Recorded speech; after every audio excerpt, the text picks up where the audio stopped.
მადლობა ბატონო სხდომის თავმჯდომარე. მოგესალმებით ძვირფასო კოლეგებო, მოგესალმებით ძვირფასო სტუმრებო. მივესალმებით ჩვენს თანამოქალაქეებს ქვეყნის შიგნით და მის ფარგლებს გარეთ. მივესალმებით ჩვენს თანამოქალაქეებს აფხაზეთში და ცხინვალის რეგიონში. და გავიმეორებ იმ სიტყვებს, რომლებიც 3 წლის წინ პარლამენტის თავმჯდომარედ არჩევისას ვქვი. ეს პარლამენტი სრულფასოვანი იქნება მხოლოდ მაშინ, როდესაც ამ დარბაზში ჩვენთან ერთად აფხაზეთიდან და ცხინვალის რეგიონიდან არჩეული წარმომადგენლები ისხდებიან. მეგობრებო, ერთი თვის წინ საქართველოში საპარლამენტო არჩევნები გაიმართა. ამ არჩევნებზე ქართულმა ხალხმა გამოხატა თავისი თავისუფალი, პირდაპირი და მტკიცე ნება, თუ ვის ანდობდა მომავალი 4 წლის განმავლობაში ქვეყნის მართვის სადავეებს. ჩვენ ქართულმა ოცნებამ ზედიზედ მეოთხედ მივიღეთ ამ არჩევნის ნდობა და მე-11 მოწვევის პარლამენტში სრული უმრავლესობა მოიპოვეთ. მინდა მადლობა გადაუხადო ქართულ ხალხს, რომელმაც მორიგ ჯერზე ბრძნულად განჭვრიტა ვითარება, თავი არ მოატყუებინა არავის და მხარი იმ გუნდს დაუჭირა, მისი მთავარი საზრუნავით საქართველო და მისი თითოეული მოქალაქეა. განსაკუთრებული მადლობა მინდა გადაუხადო ქართული ოცნების გამოცდილ და მრავალ ბრძოლა გადახდილ გუნდს იმ ნდობისთვის, რომელიც პარლამენტის თავმჯდომარის თანამდებობაზე ჩემს წარდგენაში გამოიხატა და პირობა მოგცეთ, რომ ისევე როგორც მე-10 მოწვევის პარლამენტში, ახლაც ჩემი ფიქრი და საქმე მიმართული იქნება ქართული ხალხის ინტერესების ურყევად მსახურებისკენ. მე ვახსენე ბრძოლა და პირველ რიგში მსურს აღნიშნო ის მართლაც უთანასწორო ბრძოლა, რომელშიც ჩვენ ამ არჩევნებზე შევედით და სახელოვნად გავიმარჯვეთ. თავისი სიმძაფრით, დრამატულობით თუ ამომრჩევლის აქტიურობით 2024 წლის არჩევნები არ ჩამოუვარდებოდა 2012 წელს მიღწეულ შედეგს. გარკვეულ ასპექტით კი ეს არჩევნები უფრო მნიშვნელოვანიც გამოდგა. დასრულებული პროცესის შემდეგ თანდათანობით ვაცნობიერებთ მოპოვებული გამარჯვების მნიშვნელობას. გამარჯვების, რომელმაც განამტკიცა და შეინარჩუნა განვლილი 12 წლის განმავლობაში მიღწეული ყველა შედეგი. ეს შედეგი წარმოადგენს იმ მყარ საძირკველს, რაზეც უნდა დაშენდეს ჩვენი და ჩვენი შვილების მომავალი. ჩვენ დავინახეთ, რომ საქართველოს მომავალთან დაკავშირებით ქვეყანაში ისევ არსებობენ ფუნდამენტურად განსხვავებული შეხედულების მქონე ჯგუფები. ქვეყანაში კვალინდებულად არსებობენ პოლიტიკური რევანშისა და წარსულში დაბრუნების მოსურნე ძალები. ამ მხრივ განსაკუთრებით აქტიურია სასჯელმისჯილი ყოფილი პრეზიდენტი მის დესტრუქციულ მიმდევრებთან ერთად. მათ მორიგ ჯერზე იწვნიეს ამჯერად მართლაც საბოლოო მარცხი. რევანში საქართველოში ვერ შედგა და ვერც ვეღარასდროს შედგება, ვერც ხალხისა და ისტორიის მიერ გასამართლებული ფიგურების და ვერც მათ ფრთებქვეშ გამოზრდილი ფერნაცვალი სუბიექტების მიერ. რაც მთავარია, საქართველოში, ვიდრე ქართული ოცნება მყარად დგას, ვერ მოხდება გარე ძალების მიერ მართული, ცალფეხზე მდგომი ხალხით დაკომპლექტებული, ნაირ-ნაირი სახელებისა და სათაურების ქვეშ შექმნილი პარტიების თარეში. ამ არჩევნებზე ჩვენ დაუპირისპირდით სწორედ ასეთ გარედან მართულ, კოორდინირებულ და ერთიან ძალისხმევას. სწორედ ამიტომ ეს იყო და არის ბრძოლა დავითისა და გოლიათისა, სადაც გაიმარჯვა სიმართლემ, გონიერებამ და სამშობლოს სიყვარულმა, რადგან ჩვენ ვართ ღმერთის, სამშობლოს და ადამიანის მხარეს. მეგობრებო, არც თანამედროვე რთულ გეოპოლიტიკურ ვითარებაში და არც ისტორიულ წარსულში უცხო ქვეყნის ჩარევა ჩვენთვის უცხო ხილი არ ყოფილა. ყველა ქვეყანა, მეზობელი თუ შორეული, თავისი ინტერესის სასიკეთოდ მოქმედებს. რაც უფრო დიდია ქვეყანა, რაც მეტი რესურსი და შესაძლებლობა გააჩნია, მით უფრო ქმედითი და ძლიერია მისი გავლენა. თუმცა ისტორიულადაც და თანამედროვეობაშიც ყველაზე ეფექტურ ძალად შინაური მტერი გამოიყენებოდა. ციხე შიგნიდან წყდება. სწორედ ამიტომ გავლენის მოსაპოვებლად უცხო ძალა სწორედ შიდა დასაყრდენს ეძებს. თანამედროვე სამყაროში გავლენის როგორც არეალი, ასევე ინსტრუმენტები მრავალფეროვანი და დახვეწილია.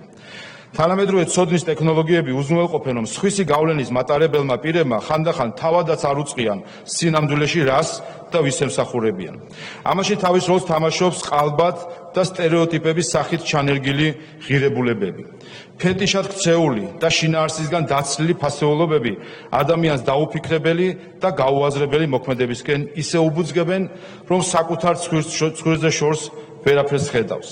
ასეთ ადამიანებს უჭირთ სახელმწიფოს ინტერესის, მისი რაობის, პოლიტიკისა და შორსმიმავალი გეგმების დანახვა.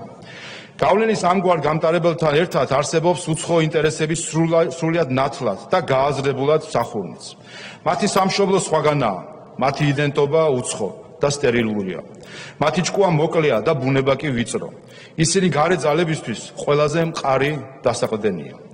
ზოგიერთი ქართველის მოკლე თვალსაწიერი, აზროვნების სიმწირე და ჭარბი ემოციურობა ის მდგენელებია ჩვენი ქვეყნის ისტორიაში სწორი მიზნების რეალიზების გზაზე ძვირად რომ დაგვჯდომია. ბედისწერა იმგვარად დაგყვა, რომ ქართველს თითოეული საფეხურის გავლაში ხშირად ძვირის გადახდა უწევს. სამწუხაროა, რომ ზოგიერთი ხშირად საკუთარ მაგალითზე ვერ სწავლობს ჭკუას. არადა სწორედ ჭკუა და გონიერებაა ის გამორჩეული ნიშნაგანი, რასაც ჩვენი წინაპარი აფასებდა. ჩვენი უახლოესი წინაპრის დანატოვარია ნატვრა და ოცნება, რომელიც ერთ ფრაზაში გამოითქვა: ჩვენი თავი ჩვენადვე გვეყუდნეს. ილია ჭავჭავაძის ეს ამოძახილი მე-19 საუკუნიდან დღემდე ექო ჩაგვესმის. ამ მაქსიმის ხორჩესხმა ყველა დროსა და ჟამში თავის ფორმას და შინაარს იძენს. იძენს იმის და მიხედვით, რომელ დროს, რომელ მმართველს, რომელ თაობას, როგორ ესმის დამოუკიდებლობა და თავისუფლება.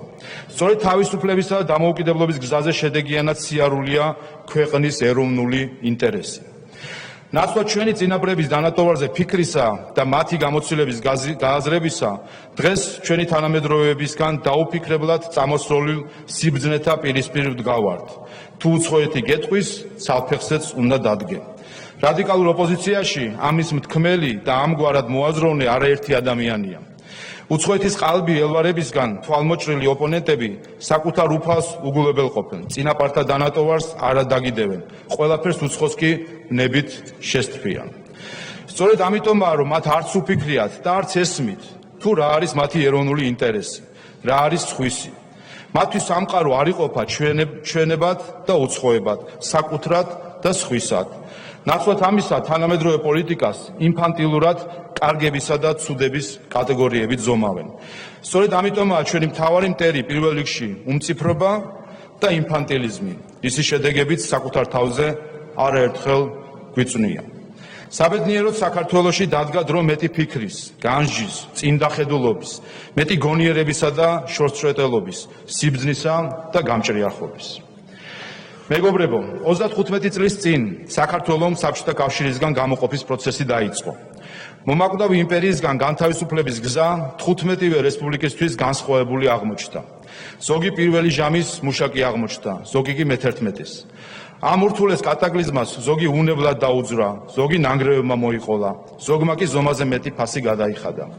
საქართველოს თავისუფლების მოპოვების გზა ძვირად დაუჯდა. სწორედ ამიტომ სჭირდება ჩვენს მონაპოვარს განსაკუთრებული მოვლა და გაფრთხილება. წელს ჩვენ ვიზეიმეთ ქვეყნის მთელ ტერიტორიაზე ჩატარებული რეფერენდუმის შედეგად გამოცხადებული დამოუკიდებლობის 33 წლისთავი. ამ ისტორიულ დღეს რეფერენდუმზე ქართველმა ხალხმა თავისი უზენაესი ნება განაცხადა, ყოფილიყო დამოუკიდებელი, სუვერენული და თავისუფალი. რეფერენდუმიდან ძალიან მალე ჩვენ მოიპოვეთ თავისუფლება, ჩვენი სუვერენიტეტი და შევუდეგით დამოუკიდებლობის განხორციელების რთულ და ეკლიან გზას. გოლგოთისკენ მიმავალ ამ გზაზე არაერთხელ შევფერხდით, ჩავიმუხლეთ, სიმწარე ვიწვნიეთ, თუმცა ავა თუ კარგად დღევანდელ დღემდე მოვაღწიეთ. 26 ოქტომბრის საპარლამენტო არჩევნებით დე-ფაქტო რეფერენდუმის სახით შედგა. ქართველი ხალხი დადგა ცალსახა არჩევანის წინაშე. როგორი მომავლისთვის დაეჭირა მხარი. აერჩია თავქარიანობა თუ აერჩია გონიერება. აერჩია ინფანტილიზმი თუ აერჩია სიმწიფე. აერჩია უცხო იდენტობა თუ აერჩია ტრადიციული ფასეულობები. აერჩია ქვეშევრდომობა თუ აერჩია დამოუკიდებლობა. ხალხმა თქვა თავისი სიტყვა და აერჩია ქართული ოცნება. ხალხმა მოგვანიჭა თავისი უზენაესი ლეგიტიმაცია და სწორედ ამიტომ მე ვდგავარ აქ თქვენს წინაშე აღჭურვილი სიმართლით და საკუთარი მისიის სრული გაცნობიერებით ვემსახურო სამშობლოს, ჩვენს ქვეყანას, ერთიან საქართველოს. მე ვდგავარ აქ, რათა თქვენთან ერთად ვემსახურო ჩვენს ეროვნულ ინტერესს. ჩვენი ეროვნული ინტერესი კი მარტივია. ჩვენ უნდა გავამთლიანოთ ჩვენი სამშობლო და განვავითაროთ ჩვენი ქვეყანა. კეთილდღეობა უნდა შევიდეს ყველა ოჯახში. ეს არის ჩვენი ქართული ოცნება, ერთიანი, ძლიერი, დამოუკიდებელი საქართველო. მეგობრებო, 2022 წლის 24 თებერვალს მსოფლიო შეიცვალა. ევროპა და ბუნებრივია საქართველოს მეორე მსოფლიო ომის შემდეგ უპრეცედენტო მასშტაბის ომის მომსწრე გახდა. მიმდინარე ომს გააჩნია ცხელი წერტილები, ფრონტის ხაზი და ცეცხლის არეალი და გააჩნია ამ ომის ზემოქმედების არეალი. საქართველო ამ არეალის ერთ-ერთი ყველაზე მოწყვლადი ტერიტორიაა. ამ რთული გამოწვევის ფონზე საქართველოს პარლამენტმა და მთავრობამ გამოიჩინა გონიერება, წინდახედულება და შორსმჭრეტელობა, რათა დაეკავებინა ის ერთადერთი სწორი და მტკიცე პოზიცია, რომელსაც განახობდა ჩვენი ქვეყნის ეროვნული ინტერესი. მიმდინარე ომის ფონზე ქვეყანამ შეინარჩუნა საკუთარი გეოპოლიტიკური ვექტორი, გააგრძელა ევროინტეგრაციის პროცესი და ამის შედეგად მივიღეთ კანდიდატის სტატუსი. ქვეყანამ შეინარჩუნა მშვიდობა და ამის შედეგად არ აღმოჩნდით ამ ომის მონაწილე.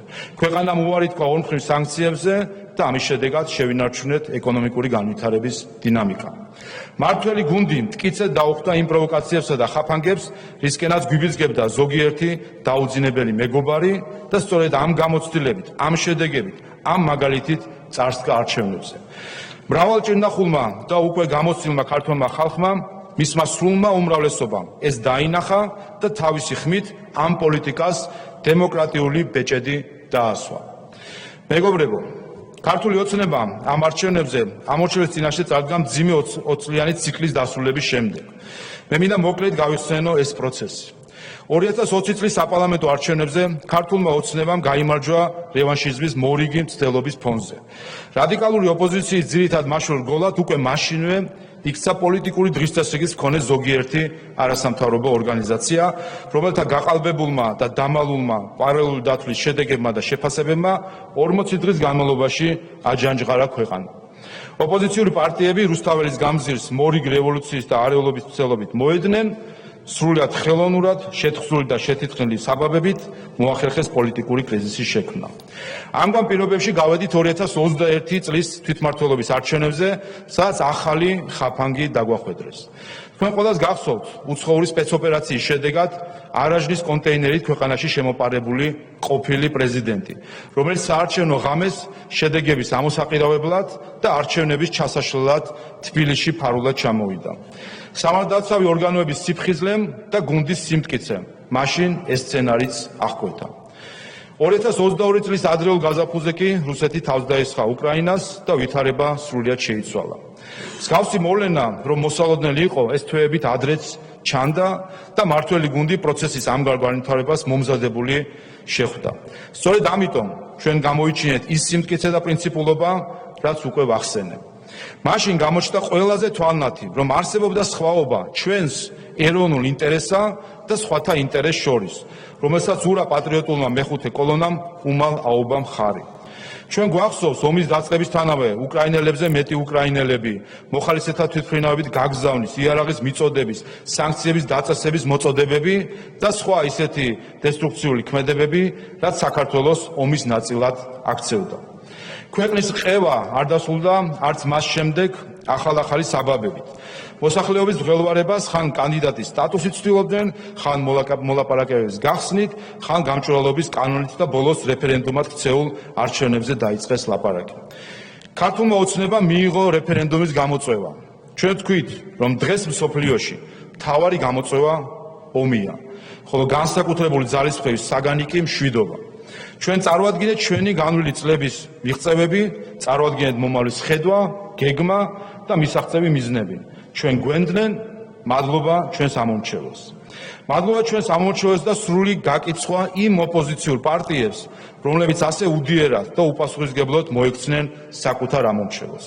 ჩვენს მოქალაქეებს, რომლებიც მოატყუეს, გამოიყენეს, სიმართლეს სიცრუეც შეასაღეს, სამართლიანი არჩევნები კი გაყალბებულად და მათ გრძნობაზე ითამაშეს.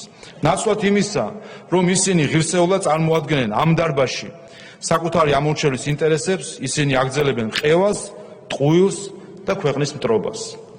ჩვენ უნდა გვახსოვდეს, რომ მათი ამორჩეველიც ჩვენი მოქალაქეებია და ჩვენ ისინი უნდა დავიბრუნოთ. ჩვენი წმინდა ვალია, რომ დავანახოთ სიმართლე, დავანახოთ რადიკალური პარტიების ირაციონალური, სიცრუეზე აგებული სახე და ჭეშმარიტების სახელით ტყუილის მონობისგან გავათავისუფლოთ. მათ უნდა ჰქონდეთ მოქმედების და არჩევანის თავისუფლება საკანონმდებლო ორგანოში წარმოადგენენ პარტიებმა და პასუხისმგებლიანმა წარმოადგინო პატრიოტმა და პასუხისმგებლიანმა პარტიებმა. მეგობრებო, ჩვენი სამშობლო აგრძელებს 34 წლის წინ მოპოვებული თავისუფლებისა და დამოუკიდებლობის გზაზე სიარულს. წინა მოწვევის პარლამენტმა ყველას ანახა, რომ ჩვენი პატარა ერისთვის ჭეშმარიტი დამოუკიდებლობა და სუვერენიტეტი წმინდა რამაა.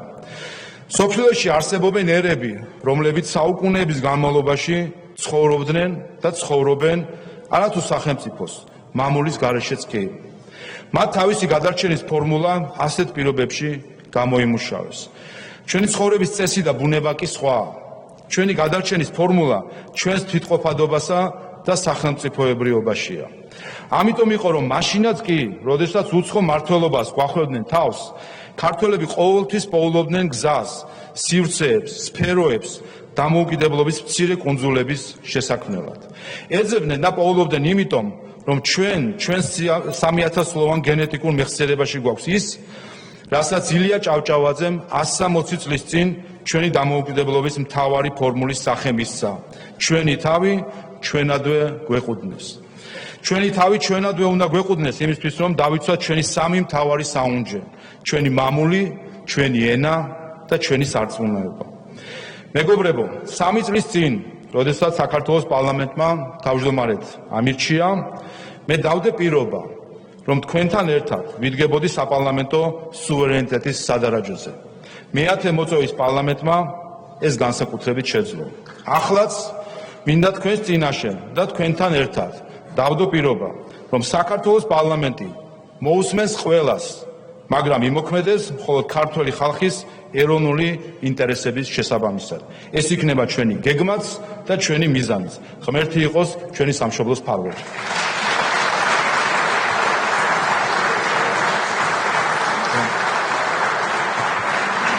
Thank you.